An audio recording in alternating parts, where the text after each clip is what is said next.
एक केस था, मथुरा का था वो हमारे पास आया। बहू के साथ घटनाएं होती थी। जैसे बाथरूम से नहा के निकली, साड़ी पहनी, साड़ी फट जाती, मंगलसूत्र टूट जाता, बीछे टूट जाते। तो एक दो दिन बाद मैं उनके घर पहुंचा। ठीक है। तो घर में वास्तव में एक ऐसा माहौल था, घर में घुसते ही एक अजीब सी दुर्गंध आना शुरू हो गई मुझे। वो बहू आके हमारे सामने बैठी तो बैठ नहीं रही थी, बार बार उठ के जाए। ठीक है। वो सास और बेटे दोनों से बैठाए, वो नहीं बैठे। फिर एकदम से वो चीखने लगी जोर जोर। मैंने उससे प्रेशर से पूछना शुरू किया, वो ना बोले। तो हमने पूछा भाई जाने का क्या लेगा? ये नहीं, मैं तो इसे लेके जाऊंगा। मैंने कहा इसका बाल भी ना ले जाने दूं मैं। बोला जाता है कि चिता के साथ संभोग भी करना पड़ता है उसे, और प्रेतों के साथ भी संभोग करते हैं। ऐसा भी पॉसिबल है क्या? प्रेत के साथ संभोग करना पॉसिबल है? नहीं, करना पॉसिबल है, लेकिन करना पड़ता है ये कोई रिक्वायरमेंट नहीं। ये तो साधक की मति भ्रष्ट हो जाती है ना जब ज्यादा, तब वो ऐसे कर्म करता है। जब उसकी मति दुष्ट हो जाए, प्रवृत्ति खराब हो जाए, जब उसे और कुछ नहीं दिख रहा है, तब वो ऐसे भोग विलास करता है। कई ऐसी साधनाएं हैं जो केवल संभोग सुख के लिए ही की जाती है। कई अप्सराएं ऐसी हैं जो केवल एक रात में सिद्ध होती हैं और वो केवल संभोग ही करेंगी। आप क्या तंत्र में इतनी शक्ति है कि वो किसी के जीवन में राजयोग बना दे और वो एकदम किसी को भिखारी से राजा बना दे? बिल्कुल है। क्या प्रावधान? अगर तंत्र में आपको धन चाहिए केवल तंत्र से, जी, तो आप सबसे बड़ा तरीका मैं बता दूं। यदि आपको ये जानना है कि आपके घर में नेगेटिविटी है या नहीं है, तो आपको करना इतना है, आपको 21 साबुत चावल के दाने लेने हैं। ठीक है। उन्हें पुड़िया बनानी है कागज, और अपने अंडर आर्म्स में जहाँ बगल में दबा के सो जाना। रात में बॉडी से टच होना चाहिए वो पुड़िया। सुबह उठ के आपको वो पुड़िया खोल के देखनी है कि उसका कलर कैसा है चावल। यदि वो काले होते हैं। अब मेरे पास एक मुस्लिम केस आया था रुड़की हरिद्वार का, उत्तराखंड का। उन्होंने कई पीर फकीरों को, कई मजारों पर वो भटके, वो किसी से हैंडल नहीं हुआ। तो मेरा एक शिष्य है जो वहीं रहता है, उनके पड़ोस में, उस तक वो बात पहुंची। तब उसने देखा, उसने मुझे वीडियो बना के भेजी कि गुरुजी देखिए ऐसे ऐसे ये केस है। उस वीडियो को देख के आपकी रूह कांप जाएगी।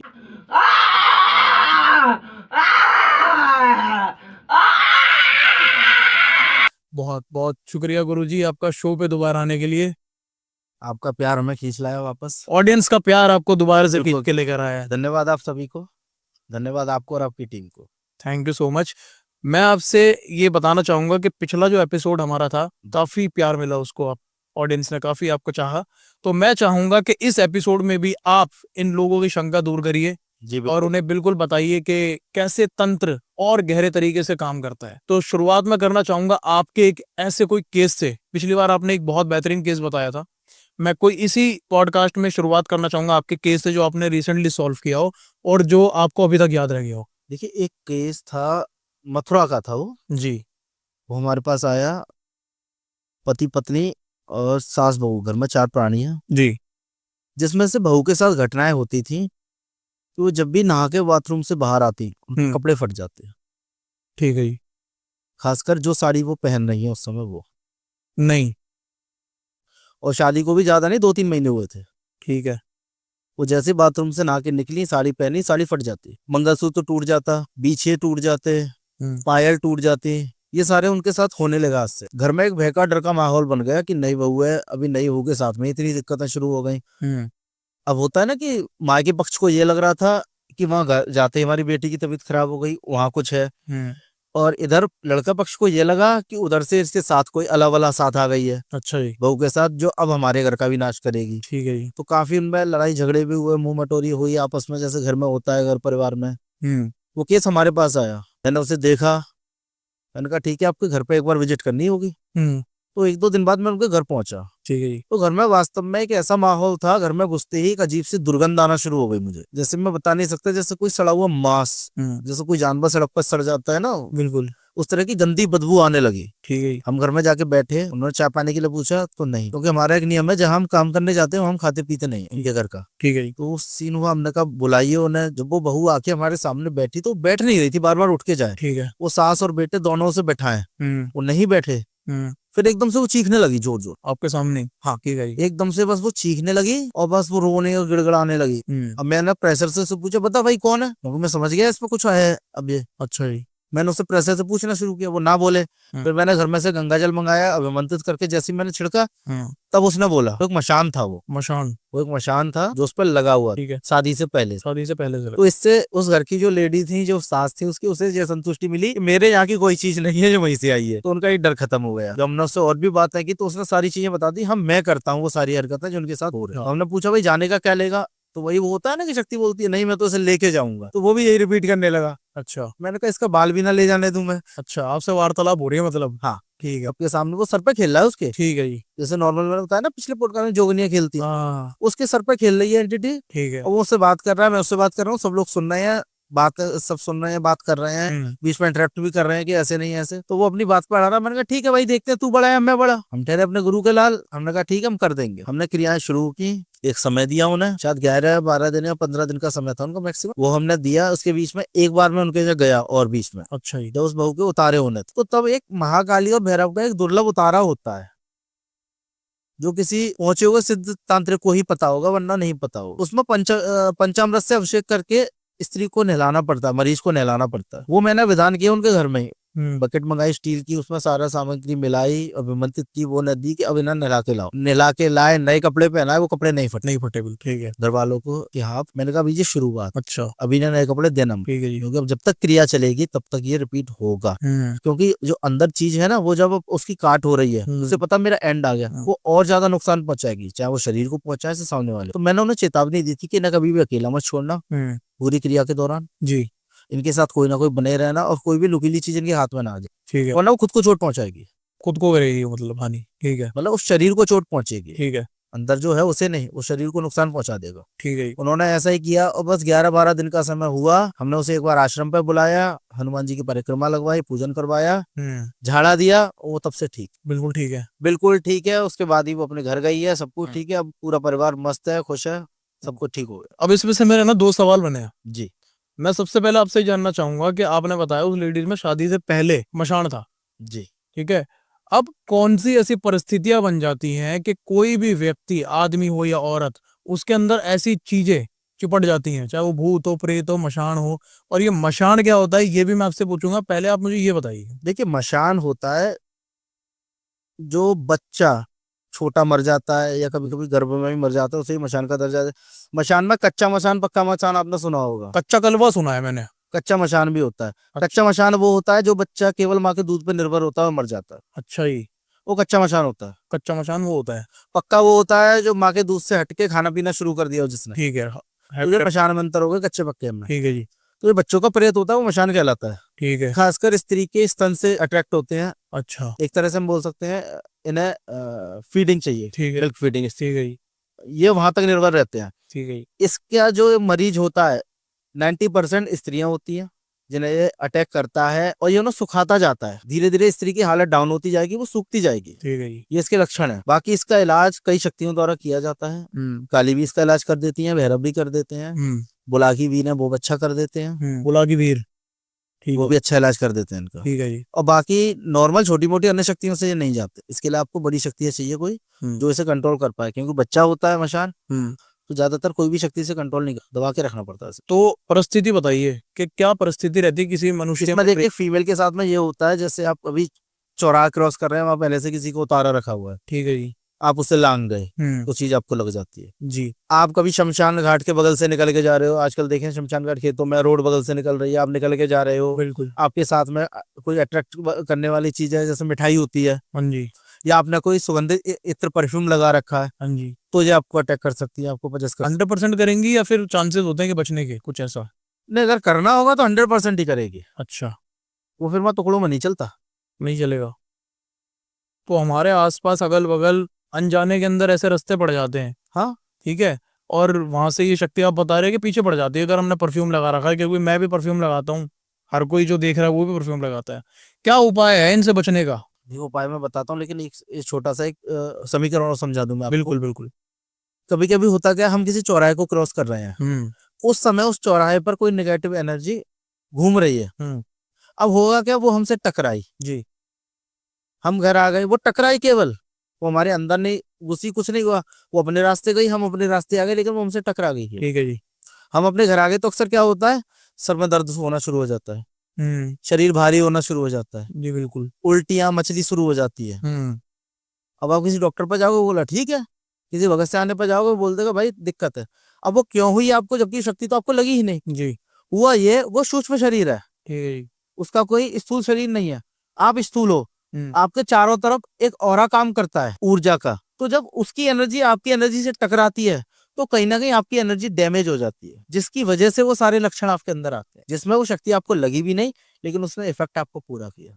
तो नॉर्मल झाड़े उतारे से वो ठीक हो जाते हैं, ठीक है। उसमें कोई बड़ा विधान करने की आवश्यकता नहीं होती है। हम्म। जैसे आजकल घरों में देखा है ना कि हाथ में सरसों, लाल मिर्च और नमक लिया, जी। उतारा कर दिया और जला दिया, वो खत्म, हाँ, वो उससे खत्म हो जाता है। हो जाता है। हाँ, तो ये तो प्रावधान है कि जब किसी की नजर लग जाए, ऐसा कुछ हो जाए, जब उसका यूज उतारा में करा जाता है। एक तो प्रॉपर आप मेरे को ये समझाइए कि बच्चे हैं, स्त्री है, कोई भी व्यक्ति अपने जीवन में है ना कार्य में सक्सेस हो रहा है, उस पे किसी ने नजर लगा दी या बोल दे काली नजर, क्या एक होता है प्रावधान, कैसे उसको उतारा जाए? मतलब क्या तरीके होते हैं कि नजरों से बचे वो? उसके कई तरीके होते हैं, जी। डिपेंड करता है नजर लगी किसको है, क्योंकि जानवरों को भी नजर लग जाती है, जानवरों को भी लगती है। गाय भैंस को लगती है। अगर आप दुधारू गाय का दूध निकाल रहे हो, 4 लोग वहाँ खड़े हैं, हाँ। तो हो सकता है उन 4 में से किसी एक की नजर इतनी खराब हो जो वो अगले दिन ही दूध बंद कर देते हैं ना, अच्छा जी। या बीमार पड़ जाए। कभी कभी आपने देखा होगा, अपना कोई अच्छे कलर का कपड़ा पहना, किसी की नजर इतनी खराब लगती है वो कपड़ा अगले बार आप पहन नहीं पाओगे, वो फट जाएगा, गंदा हो जाएगा, उस पर कुछ भी ऐसा हो जाएगा कि आप यूज नहीं कर पाओगे। ठीक है। वो नजर का प्रकोप है। अब नजर निर्भर करता है लगी किसको है। अगर जैसे वाहन को नजर लगी है तो नॉर्मल वाहन के चारों टायरों के नीचे आप नींबू रख सकते हो शनिदेव के नाम से, और एक बलि के तौर पर उन्हें काट दीजिए, मतलब टायर चढ़ा दीजिए, या दोष खत्म हो जाता है। नारियल से उतारा होता है, आप पानी वाला जटा वाला नारियल लीजिए, उस पर मौली बांधिए, स्वास्तिक बनाइए, अपने इष्ट के नाम से, आप किसी और को छोड़ दीजिए, अपने इष्ट का नाम लीजिए, उतारा कीजिए और फोड़ दीजिए, उसके जल से आप स्नान करा दीजिए, तो नजर उतर जाती है। ठीक है। अब बच्चों के लिए घर में हम टोटके करते हैं, साबुत मिर्च और नमक की डेली और पीली सरसों लेते हैं, उतारा, गैस पर जला दिया, अगर वो चटक के आवाज की तो ठीक है, नहीं की तो नजर लगी है, बिल्कुल वो पहचान होती है। अच्छा जी। वरना पहचान का एक सबसे बड़ा तरीका मैं बता दूं, यदि आपको ये जानना है कि आपके घर में नेगेटिविटी है या नहीं है, तो आपको करना इतना है, आपको 21 चावल के दाने लेने। ये उपाय मेरे गुरुजी ने मुझे बताया था और कारगर है। ठीक है जी, बिल्कुल। सब कई लोगों ने इसे ट्राई किया है। आपको 21 साबुत चावल के दाने लेने हैं, ठीक है। उन्हें पुड़िया बनानी है कागज की, और अपने अंडर आर्म्स में यहाँ बगल में दबा के सो जाना है रात भर। ठीक है। बॉडी से टच होना चाहिए वो पुड़िया।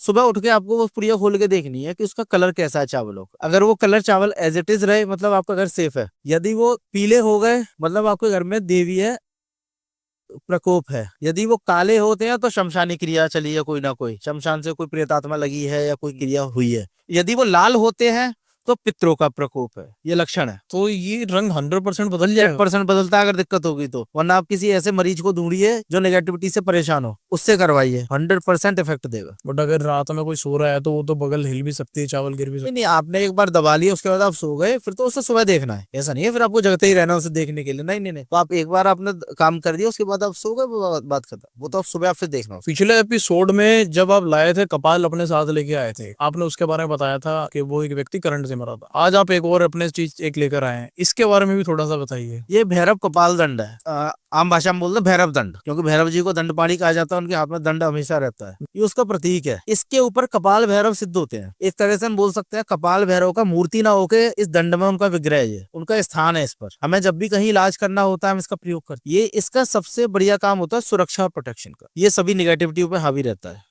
अच्छा जी। कोई भी आपको अटैक नहीं कर सकता। प्रॉपर इसे भोग पूजन होता है, प्रॉपर स्थान निहित है इनका, देवालय में जो रखे जाते हैं, प्रॉपर इन्हें शराब की धार लगती है, सिगरेट लगती है, पूरा इनका पूजन होता है विधिवत। और ऐसा कहा जाता है, मैंने भी परीक्षण कई बार किया है, कि आप अगर कहीं बैठे हैं और आपने 3 बार इसको टाप दे दी, बोल के मंत्र है वो बोल के, तो जितने स्पेस में इसकी ध्वनि जाएगी वहां कोई भी निगेटिविटी रहती नहीं, वो उस स्थान को छोड़ देगी उस समय के लिए, जब तक आप बैठे हैं, फिर वापस आ जाएगी। हाँ, क्योंकि भाई वो तो मैंने अपनी प्रोटेक्शन की है ना केवल।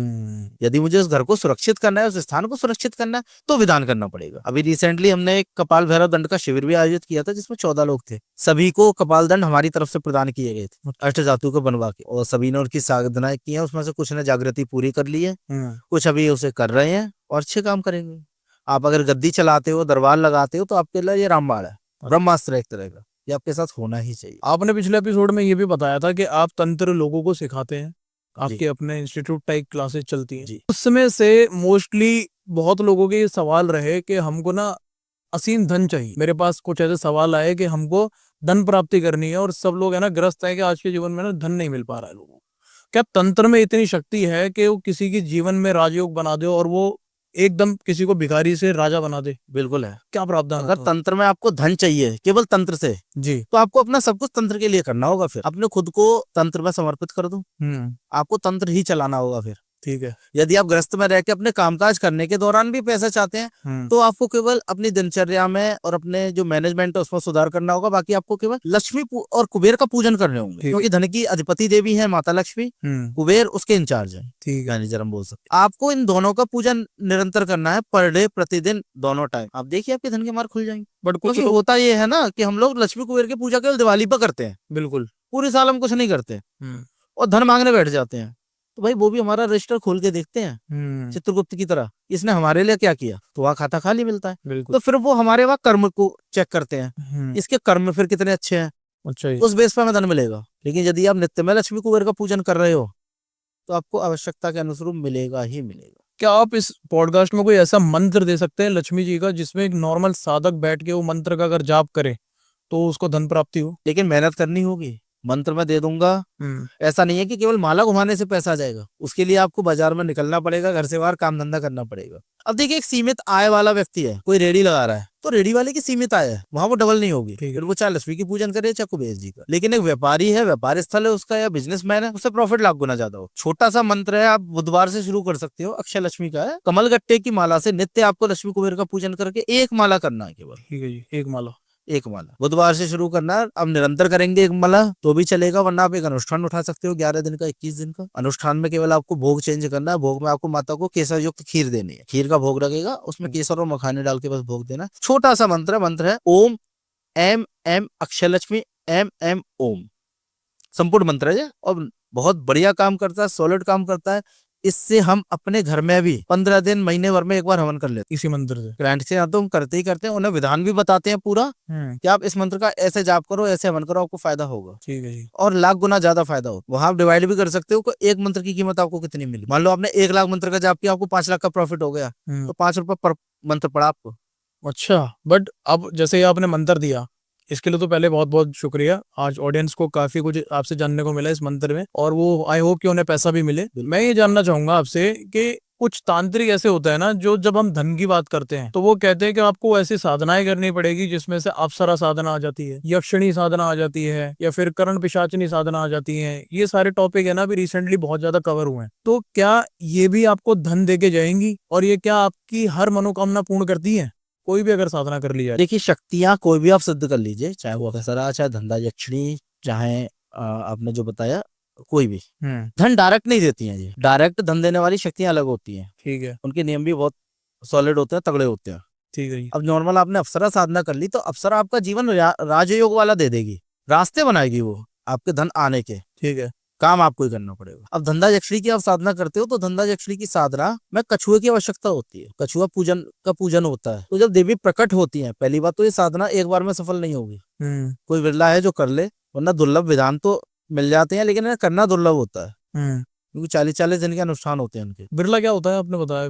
बिरला मतलब यूनिक, सैकड़ों में कोई एक होगा, कोई पागल ही होगा जिसे वो शक्ति सिद्ध हो जाए। तो सिद्ध होने के बाद वो कछुए का भक्षण करती है देवी, एक तरह से कछुआ मर जाता है, बदले में वो आपको धन दे के जाता। अब उसे हम ये नहीं कह सकते वो कितना होगा, वो 1 लाख भी हो सकता है अगर करेंसी में काउंट करें, वरना शक्तियां गोल्ड देके जाती है, ज्वेलरी आभूषण गोल्ड देके जाएंगी। 90% आभूषण दिए जाते शक्ति के माध्यम। और अगर ये जो भी साधना कर रहा है कोई साधक, अगर ये पूर्ण रूप से कामयाब ना हो पाए, और ये इसकी स्टार्टिंग कैसे हो, क्या ये खतरनाक हो सकती है? नहीं, धंधा यक्षिणी की साधना कोई खतरनाक नहीं है, बिल्कुल सौम्य साधना होती है। किसकी खतरनाक हो? सात्विक होती है। किसकी खतरनाक हो सकती अब ऐसे तो आप खबीस की कर लो, सबसे खतरनाक है। खबीस हो गया, मसान हो गया, मुवक्किल हो गए, है? ये पैसे तो देते हैं लेकिन रुला लेते हैं, फिर बाद में एक चूक होने पर छोड़ते नहीं है। ठीक है। अब यहाँ से आपने खबीज का नाम लिया। अब खबीज का जब आपने लिया तो पिछले एपिसोड में आपने ये भी बताया था कि आपके इंस्टीट्यूशन के अंदर मुस्लिम तंत्र भी सिखाया जाता है। जी बिल्कुल। और जो लोग सनातन से ये एपिसोड देख रहे हैं वो अपने तंत्र को जानते हैं, मुस्लिम लोग भी ये देखेंगे तो मुस्लिमों के लिए कैसा तंत्र विधान है आपके प्रोग्राम के अंदर? जिस तरीके से हमारे यहाँ तंत्र विधान है हिंदुओं में, सेम वही मुस्लिमों में रहता है, उस पद्धतियां बदल जाती हैं। ठीक है जी। हमारे यहाँ पूजन पद्धति है, उनके यहाँ की अलग है। पद्धतियां पूजन की बदल जाती है, बाकी शक्तियां बदल जाती है। शक्तियों में जैसे हमारे यहाँ प्रेत चलते हैं, तो इस्लाम में धर्म में जिन्न चलते हैं। हमारे यहाँ अफसर है तो उनके यहाँ परियां हैं, हमारे यहाँ मशान है तो उनके यहाँ भी जिन्न है, जिन्नों से ऊपर फिर मोक्किल मिल जाते हैं, खबीस है, शैतान है, और जिन्नों में कई बिरादरियां अलग अलग हो जाती हैं, वो अलग अलग चलता है, पूरा सब कुछ अलग अलग है जी। हिंदू और मुस्लिम दो अलग अलग सीढ़ियां हैं तंत्र की। तो हमारे यहाँ हर तरीके के अमल आपको सिखाया जाता है मुस्लिम पद्धतियों में भी, चाहे आप पाक करें चाहे ना पाक करें। ऐसा बोला जाता है कि मुस्लिम तंत्र है ना, किसी पे हो जाए ना तो वो काटा नहीं जा सकता, बड़ा शक्तिशाली बताया जाता नहीं, मुस्लिम में सिफली अमल, है। सिफली अमल, मुस्लिम में कई तंत्र चलते हैं, ठीक है। कई प्रकार से किया जाता है, हम भी करते हैं। हम भी पीरों को पूजते हैं, क्योंकि हमें काम लेने होते हैं तो हम पूछते हैं। तो उसमें जो एक होता है सिफली अमल, वो गंदा होता है, निहायत ही गंदा होता है, उसे कोई पाक पीर भी नहीं काटता है। तो उसके लिए उसी के लेवल की शक्ति चाहिए होती है। अच्छा जी। कट जाता है, ऐसा नहीं है कि नहीं कटता, गंदी शक्ति, गंदी चाहिए बस। ठीक है। जैसे ये आपको सिफली अमल कोई भी काटना है, आप वीर बुलाकी को चलाओ। हमारे यहाँ एक लोक देवता है बुलाकी, जिन्हें बुलाकी मसाने भी बोल देते हैं, बुलाकी बाबा भी बोल देते हैं जी, वीर बुलाकी भी बोल देते हैं, जबकि एक्चुअल में वो वीर है, ठीक है। यमुना जी के वीर हैं वो। दिल्ली में भी यमुना किनारे उनका मंदिर है, देखा है मैंने वो। आगरा में भी मंदिर है यमुना किनारे हाथी घाट पे, हाँ, और उनका जो भोग है वो यमुना जी में ही छोड़ा जाता है। ठीक है जी। तो वो ऐसी चीजों को जल्दी हैंडल कर लेते हैं, गंदी से गंदी चीजों।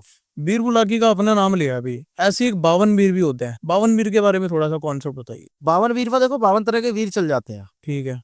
और होता यह है कि आप किसी भी एक को सिद्ध कर लो तो सारे उसके साथ आ जाते हैं। और ज्यादातर ये लोक देवताओं में चलते हैं। 52 में से किसी के यहाँ तो 52 एक साथ पूज रहे होंगे, किसी के यहाँ इनमें से अलग अलग पूजते हैं, लेकिन लोक देवता है ज्यादातर सरों पे चलते हैं। कोई अलग धर्म का केस आता है आपके पास? जैसे हिंदुओं के तो आते हैं, आपने मुस्लिम का बताया कि मुस्लिम केस है। हिंदू, मुस्लिम, पंजाबी, और एक केस मेरा जैनी आया था। अच्छा जी। मैं केस के बारे में आपसे डिस्कस करूंगा, लेकिन मेरा एक सवाल रहेगा। आपने पिछले पॉडकास्ट में ये भी बताया था कि महिलाएं भी अघोरी बन सकती हैं। जी बिल्कुल। अब यहाँ से एक चीज निकल के आती है कि जब अघोरी कोई मेल बनता है ना, तो बोला जाता है कि चिता के साथ संभोग भी करना पड़ता है उसे, और प्रेतों के साथ भी संभोग करते हैं। ऐसा भी पॉसिबल है क्या? प्रेत के साथ संभोग करना पॉसिबल है? नहीं, करना पॉसिबल है, लेकिन करना पड़ता है, ये कोई रिक्वायरमेंट नहीं। महिलाओं के लिए क्या प्रावधान है? क्या वो भी ऐसी कोई शक्तियों से गुजरती है जहाँ पे? नहीं, किसी के लिए कोई नहीं है ऐसा। वो तो साधक की जब इंद्रियां, मानसिकता खराब हो जाती है तब वो ऐसे कर्म करता है, वरना अनिवार्य किसी में नहीं है।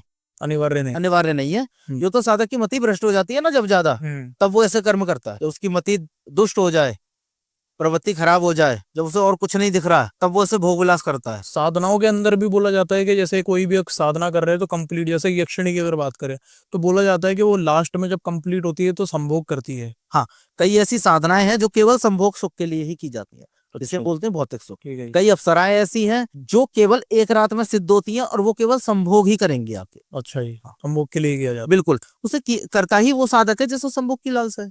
किसी अलग धर्म का केस बताइए आप। अब मेरे पास एक मुस्लिम केस आया था रुड़की हरिद्वार का, उत्तराखंड का। उन्होंने कई पीर फकीरों को, कई मजारों पर वो भटके, वो किसी से हैंडल नहीं हुआ। तो मेरा एक शिष्य है जो वहीं रहता है उनके पड़ोस में, उस तक वो बात पहुंची, तब उसने देखा, उसने मुझे वीडियो बना के भेजी कि गुरुजी देखिए ऐसे ऐसे ये केस है। उस वीडियो को देख के आपकी रूह कांप जाएगी, जो वीडियो उसने शूट की उस लेडी की। आपके पास है वो वीडियो? हाँ मेरे पास है। क्या आप हमें दे सकते हैं? बिल्कुल, आपकी रूह कांप जाएगी। इस तरीके से उसका चेहरा बदला हुआ है पूरा, मतलब वो नॉर्मल एक इंसान लगी नहीं रही है, ऐसा लग रहा है वो इंसान के भेष में कोई और ही है, जो वो एक्टिंग कर रही है। हम उसे एक्टिंग बोल सकते हैं, लेकिन वो रियल था। वो उसके अंदर जिन्न था, जिन था उसके अंदर, ठीक है। उसके कंट्रोल में थी, वो जिन्न हरकतें कर रहा था। अच्छा जी।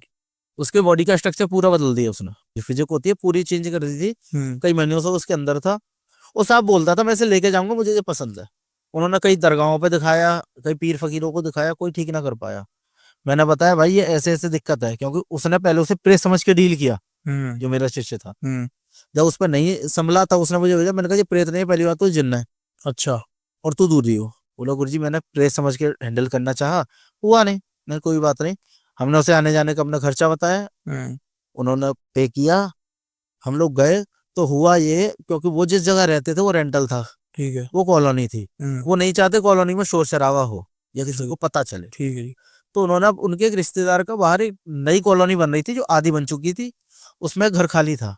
उन्होंने उसमें हमारा सारा अरेंजमेंट किया था पूजा पाठ का। तो जैसे मैं हमारी गाड़ी कॉलोनी के गेट पे पहुंची, वो वहां चीखने लगा जोर जोर से। जैसे आपकी गाड़ी एंटर हुई, गेट पे से एंटर हुई, हाँ। उधर उसकी चीखें दहाड़ना शुरू। ठीक है जी। लोग पहुंचे, गाड़ी में से सामान निकला भी नहीं। मैं जैसे ही घर के एंटर हुआ, वो जो जो से चीखे, दहाड़े मार मार के चीखे। अब वो उन्हें पकड़े, मैंने कहा पकड़ो मत, छोड़ दो। उन्होंने छोड़ा तो वो हाथ पैर फेंके, मैं बैठ गया। मैंने पूछा, मैंने कि तेरे को जितना करना तो कर ले भाई, फिर मेरी बारी आएगी। फिर वो वही दांत दिखा के बोलने लगा मैं तो ले जाऊंगा ऐसे। मैंने कि मैं बैठा हूँ, तू ले जा। अच्छा, तो लेके जाके दिखाओ। मैंने कि मैं बैठा हूँ, तू ले जा। मैं बोल जानता है मुझे? तो बोलता हाँ जानता हूँ। नाम क्या? उसने मेरा नाम बता दिया तुरंत। मैंने कहा पता है ना कहाँ से आया हूँ? तो उसने मेरे घर तक का एड्रेस बता दिया। घर का एड्रेस बता दिया उसने? अच्छा, जानता हूँ। तो मैंने कि तू मुझे हल्के में ले रहा है? फिर मैंने उससे पूछा तेरे साथ और कौन कौन है, तब उसने बताया मेरे साथ ऐसे ऐसे भी 7 लोग और हैं उसी के साथ। उसी के साथ। मैंने बोला ऐसा कर तू हट जरा दूसरे को भेज।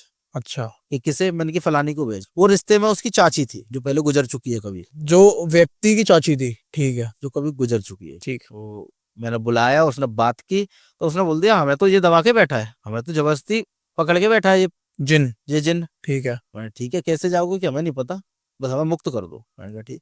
मैंने कि सब एक साथ चलोगे ना? कि हाँ सब चलेंगे। तो हमने वहां जैसे ही अपनी चौकी लगाई, पाठ पूजा शुरू की, उसका चीखना चिल्लाना शुरू बहुत तेजी से।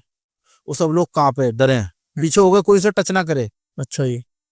मैंने कहा ठीक है देखते हैं। धीरे धीरे हमने मंत्र जाप किए, अपने पूजन किए, उसे बैठाया, झाड़े उतारे हुए, वो नॉर्मल हुआ। तो मैंने देखा ये मजबूत बंदा है, काम कर लेगा ये जिन। तो मैंने उसे लालच दिया, मैंने ऐसा कर भाई तू मेरे साथ चल, साथ में रही हो, मेरे को भोग दूंगा, जी। मेरे काम करिए। बोला नहीं मैं तो इसके साथ ही रहूंगा। मैंने इसके साथ मैं रहने नहीं दूंगा। तो हरिद्वार में एक रुड़की में एक दरगाह है, पिरान कलिया शरीफ, बिरान कलिया शरीफ, ठीक है। फेमस दरगाह है, बहुत बड़े पीर है वो, हम्म, बड़े पीरों में गिनती है उनकी। मैंने उनका वास्ता दिया उसे, मैंने कहा देख तेरे को वहां ले जाऊंगा, वहां जियारत करवाऊंगा, चलिए मेरे साथ। बोलता हाँ वहां चलूंगा। मैंने कहा ठीक है तू वहां तक तो चल, अच्छा ठीक है। वहां से आगे तो मैं देख लूंगा। अच्छा जी। तब मैंने उसे बोतल में कैद किया। हम्म, तब फिर हम दरगाह पहुंचे, दरगाह पे उसकी जियारत करवाई। फिर मैं दरगाह शरीफ से उसे ले गया अपने साथ, और वो आज भी मेरे ऑफिस में बोतल में बंदी रखा है। मतलब आप बोतल में कैद करके रखते हैं अपने पास? हाँ मेरे पास कई चीजें हैं। क्या क्या चीजें होती है, क्या पैटर्न है आपका? किसी मतलब प्रेत को आपने निकाला, आपने बताया बोतल में रख लिया, वो आपके साथ अभी है? वो मंत्र जाप द्वारा होता है, मंत्रों की शक्ति से हम हम्म। उसे बोतल में कैद कर लेते हैं। आपने यमुना किनारे ना एक मंदिर बताया वीर बुलाकी का, दिल्ली के अंदर। ऐसे ही दिल्ली के अंदर हो सकता है वही हो, मैं अगर गलत हूं तो मेरे को बताइएगा। माँ कालका का काली माता की एक मंदिर है, शमशान काली, जो निगम बोध घाट पे है। निगम बोध में जो। हाँ, हाँ। उस मंदिर की मान्यता मेरे को थोड़ी सी बताइए, क्योंकि मैंने आज की डेट में ना बड़ी चमत्कारी शक्ति वहां से देख ली है कि लोग बड़ा वहां पे लगा रहे हैं अपना मिलत। देखिए एक तो वो शमशान के बीच में, वो शमशान काली है, काली नहीं है। ठीक है। काली और शमशान काली में अंतर है। अच्छा। काली अलग हो गई, हाँ। जो शमशान में रह रही है वो शमशान काली है। ऐसे ही उनके बराबर में जो भैरव बैठे हैं वो शमशान भैरव है। अच्छा, सबसे बड़ी बात है वो उस पूरे क्षेत्र को कवर करती है देवी, ठीक है। सारे प्रेतों को, गड़गड़काओं को, सबको। दूसरा इसकी पौराणिक मान्यता, शायद जितना मुझे याद है, ये इंद्रप्रस्थ कहा जाता था दिल्ली को पहले। जी। तो इंद्र ने भी यहाँ पर हवन किए थे, इसी मंदिर के पास। जी हाँ, इसलिए इसकी एक मान्यता और है। मुझे किसी ने बताया था, किसी प्रेत से मुझे मालूम हुआ था आज से 1.5-2 साल पहले। तो एक मान्यता इसकी ये और है। प्लस काली यहाँ पर जागृत अवस्था में बैठी है, बिल्कुल जागृत है। बिल्कुल जागृत। आप कभी जाके अपनी मनौती मांगो, पूरी करेगी। इसलिए वहां पर लोगों का तांता ज्यादा लग रहा है। और शमशान के प्रति जो डर था ना, वो खत्म हुआ उस मंदिर की वजह से लोग, बिल्कुल बिल्कुल। क्योंकि वहाँ दिन भर जमावड़ा लगा रहता है। क्योंकि मेरे पास है ना वीडियोस भी आती है, मैंने देखा वहाँ पे छोटे छोटे बच्चे हैं ना, जहाँ लोग शमशान में जाने से डरती है लेडीज, उस मंदिर में तो तांता लगा लोगों का। और अगल बगल में चिताएं जलती हैं। बिल्कुल। किसी को किसी को डर नहीं है, किसी को भय नहीं है। वो बैठी है ना साक्षात वहाँ। दिल्ली में कालका जी का मंदिर है, उतना ही पावरफुल मंदिर है ये भी। हाँ, बस दोनों की कार्य प्रणाली अलग अलग है, लेकिन क्षमता विकराल है, विकटन दोनों। अब मुझे ये समझाइए, काली बोला आपने अलग है, माँ काली अलग है, और शमशान काली अलग है, ये कैसे अलग हुई? मतलब शमशान काली जो जिनका स्वरूप पूजा जा रहा है, लोग तो उन्हें माँ काली समझ के पूज रहे हैं। हाँ, तो क्या वो माँ काली ही का रूप है या फिर कोई और शक्ति है? अंश है, अंश है। जैसे काल भैरव शिव के अंश। अच्छा जी, ठीक है। जैसे महाकाल उज्जैन वाले शिव के अंश हैं, ठीक है। शिव नहीं है वो अंश है उनके। महाकाल के संग में महाकाली पूजती है, पार्वती नहीं। महाकाल की सवारी गढ़काल का जाती है ना शिवरात्रि पे, शादी के फेरे काली माँ से होते हैं ना, पार्वती के स्वरूप से नहीं। क्यों? क्योंकि महाकाल शिव नहीं है, शिव के अंश है। शिव के अंश है। ये वो 12 ज्योतिर्लिंग है जहाँ शिव ने अवतार लिए, अपने अंश प्रकट किए। जो प्रमुख शिव है एक, वो तो कैलाश पे बैठे हैं महाराज मस्त, बाकी सब उनके अंश है। बाकी अंश है। ये 12 ज्योतिर्लिंग उनके अंश है। क्या है इनकी विधि, क्या है? अगर वहां पे कोई मंदिर में जाता है इस पॉडकास्ट को देख के हमारे जरिए, क्या विधि है वहां पे, कैसी पूजा होनी चाहिए? शमशान काली सात्विक या तामसिक? आप दोनों चला सकते हो, वो आपके ऊपर है। लेकिन शमशान में बैठी है मैया तो उन्हें शराब लगेगी ही लगेगी। शमशानी जितनी भी शक्तियां होती हैं, कोई भी सात्विक नहीं होती है, पहले तो आपको ये जानना होगा। शमशान में आप कोई भी क्रिया करने जा रहे हो, आपको शराब मांस का भोग लगाना ही पड़ेगा। मांस अगर आप ना भी लगाएं तो शराब तो चलनी ही चलनी। और आपने बोला वो जागृत है, पूर्ण रूप से जागृत। कोई पूर्ण रूप से जागृत है। क्या कोई ऐसी कोई केस जहाँ माता रानी को महसूस किया हो किसी ने या आपने? क्या आपका जाना है वहाँ? कई केस हैं ऐसे। आपका जाना है वहाँ? नहीं, मैं कभी नहीं गया भगवती के पास। थोड़ा सा चलते हैं धन की तरफ वापस। आपने भी बताया था कि ऐसे यक्षिणियों की साधना करके भी धन मिल सकता है, और तंत्र में इतनी शक्ति है स्पेशली कि आपको मालामाल कर सकती है। हाँ। तो एक है ना माया करके एक शब्द आता है, कहते हैं माया जो होती है ना जमीन में से मिलती है, और पाताल भैरवी उसकी है ना रक्षक होती है, ये यक्षिणी होती है, ठीक है, ये सरकती है। माया का क्या प्रावधान है, ये कैसे लोगों को मिलती है? देखो यहाँ आपकी ये कंफ्यूजन में दूर करूं, माया और निधि दोनों में अंतर होता है। निधि क्या चीज है? निधि होता है जमीन में गड़ा धन, अच्छा, माया? निधि मिलती है, माया कभी नहीं मिलती है। निधि मिलती है। माया का नाम ही माया है, वो कल माया रचती है, वो आपको भ्रमित करेगी। अच्छा। जैसे आपने सुना होगा किसी को सपना आया कि कोई बोल रहा मैं यहाँ हूँ, मुझे निकाल ले, मैं जाऊं, वो माया का छल है, छल है वो छल है। ठीक है जी। लेकिन निधि मिलती है, निधि होता है जमीन में गड़ा हुआ धन, सोना, जो भी होगा वस्तु, वो आपको मिलेगी। उसमें भी एक कंडीशन होती है, जैसे जैसे हमारे पास कई केस आए कि गुरुजी 2 साल पहले में जो सपने आ रहे थे लगातार, कोई आवाज दे के बोल रहा था मैं यहाँ हूँ, मुझे निकाल ले निकाल ले। तो हमने पूछते निकाला क्यों नहीं, ये डरता था। नहीं भाई, जिस समय तुम्हें शक्ति बता रही है उस समय वहां से निकाल लो, उस समय तुम्हें मिल जाएगा। अच्छा, तुम समय चूक गए, कुछ नहीं मिलेगा। कैसे, क्यों? क्योंकि शक्ति तुम्हें उस टाइम पे वो चीज दे रही थी, अच्छा। उस समय तुम उसके लायक थे, तभी तो वो आके बोली मैं यहाँ हूँ ले। अब तुम्हें डर लगा, चीजें खत्म, अब तुम उसके लायक नहीं हो, अब तुम्हें क्यों देने लगी, अब तुम उसके पीछे भाग रहे हो, जबकि पहले वो चल के आई थी। सरक जाती है वो? बिल्कुल सरकती है, चलती है, चुनती है खुद किसको मेरे को मिलना है या फिर किसके बाद? नहीं ऐसा नहीं कह सकते, हमारे पास कई ऐसी क्रिया विधान है जिसके जरिए हम उसे जबरदस्ती भी निकाल लेते हैं, और हमने निकाला भी। निकाला भी आपने? जमीन में गड़े धन का हम खोदने का काम करते हैं, खुद ही करते हैं, हम सिखाते भी हैं। तो कोई ऐसा केस आ जाए जहाँ पे धन गड़ा हो तो आपसे कांटेक्ट कर सकते? बिल्कुल, हम कई जगह गए भी हैं, कई पुरानी बावड़ियों में गए हैं, किलों में गए हैं, है ना, कई पुरानी हवेलियों में गए हैं। लेकिन ये 100% श्योरिटी नहीं होती कि सब जगह धन हो, कई जगह अफवाहें होती हैं केवल। बिल्कुल। कि मैंने अपने दादा से सुनी, उन्होंने अपने पिता से सुनी, उन्होंने अपने पिता से सुनी, तो वो कहानी हो गई। लेकिन एक्चुअल में 100 में से 10 जगह, 100 में से 2 जगह मिल जाएगा एक्चुअल में, या प्रॉपर काम किया जाए तो मिलता है। बहुत सी जगह पर खराब निकलता है, जैसे लोग बोलते हैं खराब हो गया, काला पड़ गया, नहीं, वो जो भी था वो वही था। ठीक है। और जैसे आप आज की कंडीशन में आप अपने फोन को मिट्टी में दबा दो, 10 साल बाद निकालो, बिल्कुल, तो जंगल का फोन ही निकलेगा। अब 10 साल बाद का प्राणी ये बोले जो भी हो कि नहीं ये सोने का था, लेकिन जब काला पड़ गया तो नहीं, ऐसा नहीं होता। जो जिस कंडीशन में होता वही मिलता है। हमारे पास एक पाताल विद्या नाम करके हम पूरा एक कोर्स बना रखा है हमने, जिसमें हम केवल जमीन से जुड़े धन का ही ज्ञान देते हैं, सारा क्रिया विधान देते हैं, मंत्र देते हैं, जिससे आप उसे कीलन करके निकाल सको और प्रयोग कर सको।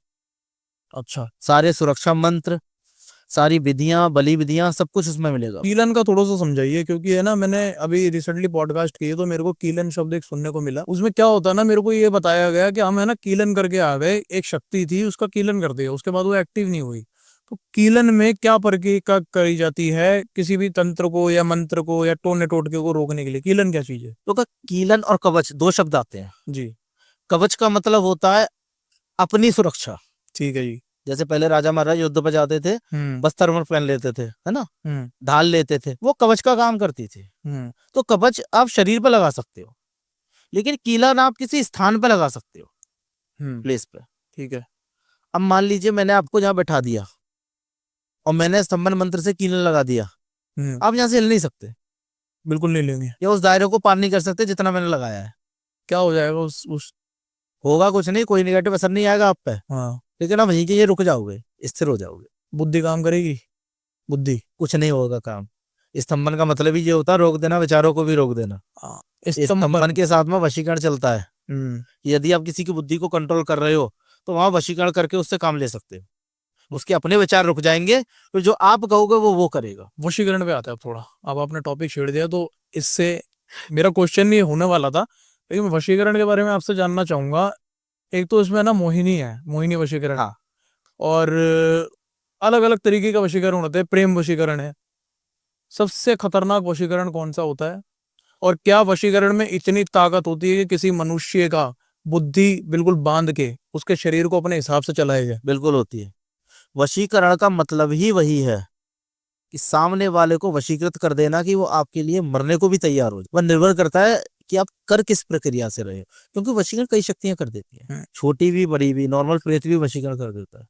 इसमें सिर्फ तंत्र का इस्तेमाल होता है या फिर ये सात्विक तरीके से भी हो जाता है? ये सात्विक भी होता है, तांत्रिक भी होता है, दोनों तरीके। मैंने कहा ना, यदि आप शमशानी क्रियाओं से कर रहे हो तो वहां तामसिक पद्धति आ जाएगी। आप घर में बैठ के मंत्र जाप करके लड्डू बतासे किसे कर रहे हो तो साथ में कर लोगे, लेकिन काम दोनों करते हैं। सबसे प्रबल चलता है जितना मैंने अब तक एक्सपीरियंस किया है, खिलाने पिलाने वाला वशीकरण। ये थोड़ा सा समझाइए, क्योंकि अक्सर लोगों को बोला जाता है, हमारे माँ बाप भी समझाते हैं, घर के बुजुर्ग समझाते हैं, किसी का खाना नहीं खाना। वो इसीलिए बोलते हैं खिलाने पिलाने वाले वशीकरण सबसे प्रबल चलता है, सबसे स्ट्रांग होता है, काट उसकी बहुत देर में होती है। अच्छा जी। क्यों? क्योंकि वो आपको खून में सर्कुलेट हो जाता है, घूमता रहता है। वशीकरण खिलाने मंत्र। पिलाने वाला मंत्र हमारे खून में चला जाता है। मंत्र नहीं कह सकते, उसमें ये होता है कि मैं आपको कोई भी मिठाई अभिमंत्रित करके दे सकता हूँ, इलायची दे सकता हूँ, लौंग दे सकता हूँ, वो आपने कंज्यूम कर ली, तो उसका जो सत्व है जो वो आपको ब्लड में फ्लो कर रहा है बराबर, और जब उसका असर जब तक रहेगा जब तक आपको ब्लड फिल्टर नहीं होगा, नया खून नहीं चढ़ेगा। तो अगर ये तो आपने उपाय भी दे दिया, मतलब मान लो अगर किसी को वशीकरण है, खून खून वाले नहीं, यही तो बात है, पूरा खून कौन चढ़वा रहा है? तंत्र में कई ऐसी क्रियाएं होती हैं, उतारे होते हैं जिसमें खून से ही उस क्रिया को किया जाता है। तो आपको नॉर्मल छोटी उंगली का ब्लड चाहिए होता है, वो क्रिया होती है, वो कट जाता है। और मोहिनी मंत्र के बारे में बताइए थोड़ा सा। मोहिनी मंत्र एक मंत्र है बस, कुछ लोग ऐसे मोहिनी क्रिया बोल देते हैं, वरना एक पर्टिकुलर मंत्र है, 7-8 लाइन का मंत्र होता है। इसका मुख्य काम होता है पति पत्नी वाली अनबन को ठीक करना, बहू सास बहू में नहीं बननी है उसे ठीक करना है, या बहू ननद में नहीं है उसे, मतलब जितने भी क्लोज वन रिश्ते होते हैं ये उन्हें कवर करता है। अब लोग इसका गलत इस्तेमाल भी कर लेते हैं, जैसे गर्लफ्रेंड बॉयफ्रेंड वाले में, लेकिन कायदे से ये केवल आपके घर के निहित जो अंदर के रिश्ते हैं उन्हें सुधारने के लिए एक तरह से मोहन बाण की तरह काम करता है। ठीक है। अच्छा, मैंने सुना है ना कि वशीकरण है ना सिर्फ उसी पे काम करता है जिसके साथ आपका बॉन्ड होता है या आपके साथ जिनका कनेक्शन होता है। बट आज के युग में ना वशीकरण को गलत इस्तेमाल किया जा रहा है। मान लीजिए संभोग की बात करते हैं, किसी स्त्री पे किसी पुरुष का दिल आ जाए या स्त्री का उस पे आ जाए, तो लोग इस तरीके से भी कर रहे हैं, भले उनका बॉन्ड नहीं है आपस में। देखिए यहाँ हम बॉन्ड की बात नहीं करेंगे, लेकिन बात इतनी सी है, वशीकरण उसी पे काम करता है जैसे आप जानते हो, अनजान में कभी काम नहीं करेगा, कभी नहीं करेगा। नहीं करेगा। तो ये एक मिथ्या है, बिल्कुल मिथ्या है। जो दीवार किसी बात है, ऐसे तो मैं कैटरीना कैफ पे वशीकरण कर लूं। बिल्कुल, क्योंकि फोटो वाला वशीकरण बहुत चल रहा है। वो उस फोटो वाले में भी एक कंडीशन है कि आपको सामने वाले का नाम, उसकी माँ का नाम और आपको पता मालूम होना चाहिए, एड्रेस पता होना चाहिए। बिल्कुल, और सामने वाला आपसे कनेक्ट हो किसी ना किसी रूप से, वो कहीं ना कहीं आपसे जुड़ा हो, तो काम करेगा। अब ऐसे तो मैं कैटरीना कैफ पे भी फोटो लेकर वशीकरण करने बैठता हूँ, विकिपीडिया पे पूरी डिटेल मौजूद है। भाई साइबर का जमाना है, हर चीज अवेलेबल है, क्यों नहीं कोई कर ले रहा। वशीकरण भी उसी पे काम करता है जो आपसे कनेक्टेड है, और चीजें बिगड़ गई हैं तो वशीकरण काम कर जाएगा। एकदम फ्रेश और नए बंदे पर जिससे आप कभी मिले भी नहीं, आप बोलो इसे वशीकृत करना है, तो उसे आप केवल उस समय के लिए वशीकृत कर सकते हो कि आप उसके सामने गए, आपने अपनी बातें की, उसने आपकी बातें मानी, दैट्स इट। सम्मोहन आ जाता है यहाँ पे। अब सम्मोहन आजकल है ना क्राइम के उसके देखा जा रहा है, क्योंकि क्या होता है ना, सम्मोहन किसी को करके ना उसका सामान लूट लिया। हाँ। सम्मोहन क्या चीज है? ये भी तंत्र का पार्ट है? सम्मोहन होता है एक से अधिक व्यक्तियों को आकर्षित करना, मोहित कर देना अपने प्रति। ठीक है जी। जैसे आपने देखा हो बड़े बड़े कथाकार बैठते हैं, वो सम्मोहन विद्या चलाते हैं, 50% चलाते हैं। पूरी कथा के दौरान पब्लिक उठ नहीं सकती है। कलाकार भी पब्लिक को बांधने के लिए, सबकी एक पर्टिकुलर टेक्निक होती है सम्मोहन चलाने की। कोई तिलक से चलाता है, कोई कुछ नहीं करेगा, हवा में हाथ उठाएगा, सब उसके हाथ को देखेंगे, शायद जो कोई चमत्कार दिखा रहा है वो हाथ नीचे हो जाएगा और पब्लिक बंध जाती है। बड़े बड़े कई मैंने साधु संतों को देखा, वो एक उच्चारण करते हैं, एक शब्द केवल माइक पे, पब्लिक वही मंत्रमुग्ध हो जाती है। हजारों लोग में ताकत, लाखों में एक मंत्र से, एक ही चीज से, एक ही जगह बैठ के बस सम्मोहन, लेकिन उतने ही समय के लिए होता है, थोड़ी देर के लिए। हाँ, क्योंकि जब तक आप सामने हो। हाँ, क्योंकि हमने ऐसे केस सुने, उस लेडीज ने अपना पूरा जेवर दे दिया, थोड़ी देर के बाद जब तक आप सामने हो बस, वरना ऐसे तो मैं नहीं समझता लूटपाट जो करते हैं ये सम्मोहन विद्या चलाते हैं, नहीं, ये तो तंत्र को बदनाम कर रहे हैं। खैर सम्मोहन विद्या का नाम देके, वो केमिकल रिएक्शन होता है। साइंस में कई ऐसे केमिकल आते हैं, उसकी आप बोतल जैसे ही खोलो उसमें से गंध निकलती है, धुआं निकलता है, हल्का सा तीखी गंध निकलेगी, उससे आपकी मति भ्रम हो जाती है, कुछ समय के लिए दिमाग आउट हो जाता है, आपकी सोचने समझने की क्षमता चली जाती है कुछ समय के लिए, तो उस समय के बस फायदा उठा लिया जाता है। उसे तंत्र का नाम देके गलत कर रहे हैं। खैर क्यों बदनाम हो रहा है तंत्र? बहुत इसीलिए तो हो रहा है। क्या क्या रीजन है मेन? तांत्रिकों से लोग इतना घबरा क्यों रहे हैं? क्योंकि तांत्रिक भैया बुरा कर चुके हैं और बुरा कर रहे हैं। पैसों के लालच में तांत्रिक बुरा भी करते हैं, अच्छा भी करते हैं, बुरे करने वाले बहुत हैं, इसलिए लोग डरते हैं तंत्र से। और एक प्राचीन काल से धारणा बनी है ना तंत्र की, गंदी वाली छवि के, हड्डियां, कपाल, इनका प्रयोग करके वो डरावना, वो छवि मन में है लोगों के, इसलिए तांत्रिक से लोग भय खाते हैं। अब हमारा लिबास यही है, अब लोग, हम जब बाहर निकल जाए सड़क पे एक बार को, लोग हमसे कटते हैं, साइड हो जाते हैं। बिल्कुल, अगर इस वेशभूषा में आप निकल जाएंगे तो शायद लोग आपसे हटके ही चलेंगे। हाँ बिल्कुल, तो वो होता है, क्योंकि हमारा जो समाज है ना तंत्र को एक्सेप्ट नहीं कर पा रहा है किसी भी तरीके से, और हमारा मुख्य उद्देश्य वही है, तो दुनिया को बता देना कि तंत्र पहले क्या था और अब क्या है। तांत्रिक के बारे में बहुत सारी चीजें हमें पता लगी, अघोरी के बारे में आपने बहुत कुछ बताया। मैं आपसे नागा साधु की थोड़ी सी बात करना चाहूंगा। इस नागा साधु और अघोरी में क्या अंतर होता है? देखो, अघोरी और नागा एक पंथ के अलग अलग अनुयायी हैं, ठीक है जी। दोनों का सेम काम है, वो थोड़ा अलग है। जैसे अघोर में काली, भैरव, हनुमान, शिव, रुद्र ये सब चल जाते हैं। नागा में केवल शिव चलते हैं। अघोर क्रियाओं के बेस पर चलता है, वो क्रियाएं करता है, तांत्रिक क्रियाएं करता है, शमशान में बैठ के साधना भी करता है। जबकि नागा कोई क्रिया नहीं करेगा, वो शमशान में बैठ के केवल मोक्ष और मुक्ति के लिए आगे बढ़ेगा। अघोरी ग्रस्त भी है और वैरागी भी है, जबकि नागा अपना पिंडदान करने के बाद बनता है आदमी। निर्वस्त्र रहना पड़ता है उसे। अघोरी आजकल वस्त्र भी धारण करते हैं, नागा नहीं करते। नागे की जो शिश्न इंद्री होती है उसे बिल्कुल शून्य कर दिया जाता है दीक्षा के दौरान। नागा सिर्फ है ना कुंभ में नजर आते हैं जी। कहाँ रहते हैं नागा? वो हिमालय पे या कहीं भी कंदराओं में, कहीं भी अपना जंगलों के किनारे, नदियों के किनारे, झुग्गियों में, कुटियाओं में, बस वो अपने मंत्र में लीन रहते हैं। गायब होने की शक्ति होती है उनमें? गायब होने की होती है, लेकिन मुझे ऐसा कोई नहीं मिला। क्योंकि अभी कुंभ में ना ऐसा एक चमत्कार हुआ था जिसमें कुछ नागा गए, कुछ बाहर निकले, कुछ गंगा में गायब। मुझे आज तक ऐसा कोई चमत्कार नहीं मिला। नहीं देखा आपने? नहीं, और जो मैंने नहीं देखा मैं भरोसा नहीं करूंगा, क्योंकि मेरे गुरु ने मुझे सिखाया है, और मैंने तंत्र में इन 12-14 सालों में इतना देख लिया है कि आंखों देखा भी एक बार को गलत होता है। अच्छा जी। शक्तियां भी झूठ बोलती है। एक लड्डू खाने के लिए प्रेत झूठ बोल जाता है। चाल चलता है। हाँ, देवता झूठ बोल जाते हैं। देवता? जी हाँ।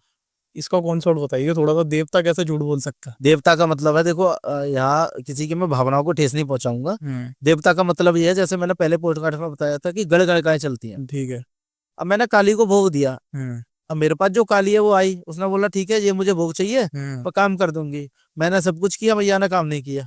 नहीं किया काम। और मैंने अगली बार पूछा कैसे, बोलते मुझे तो भोग चाहिए था। तो ये भोग उस काली को ना चल के उस गड़का को गया, लेकिन मेरे लिए तो वो काली थी ना, मुझसे तो देवी ने झूठ बोला। बिल्कुल। ऐसे कई केस हुए हैं कि शक्ति ना भोग पाने के लिए झूठ बोल दिया है। तो ऐसे केस में क्या होता है फिर? कुछ नहीं होता। अगर शक्ति काम किया तो उसे भूल जाओ, नहीं काम किया तो हटाओ, उसे साइड करो, चली जाएगी, भोग लेके चली जाएगी बस। हाँ, मुक्त कर देते। भाई तू मेरा काम ही नहीं कर रहा, झूठ बोल रहा, तो ऐसे भरोसा कैसे किया जाए। स्तंभन, स्तंभन किस केस के अंदर है ना सबसे ज्यादा लागू किया जाता है? क्या वो स्तंभन? कई केसों के अंदर स्तंभन तो किसी के भी ऊपर कर दो। क्या होता है ये स्तंभन? स्तंभन का मतलब होता है गति रोक देना। गति रोक दी। चलते हुए व्यक्ति की गति रोक देना, चलती हुई वस्तु को स्थिर कर देना, या पर्टिकुलर एक दायरे में उसे सीमित कर देना।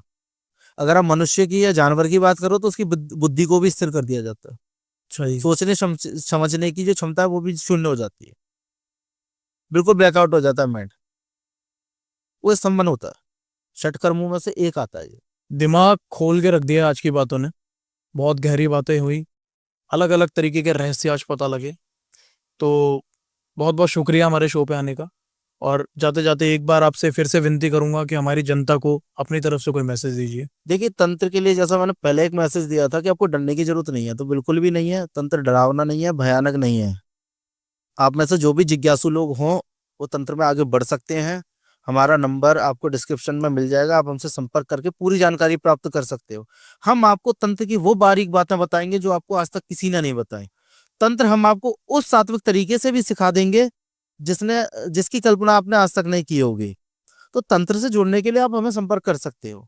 ये एपिसोड आज का बहुत ही ज्यादा महत्वपूर्ण था मेरे लिए भी, और उन लोगों के लिए जो अभी तक रहस्यमय बातों में खोए थे और जिन्हें किसी भी तंत्र से रिलेटेड कोई आंसर नहीं मिल रहा था।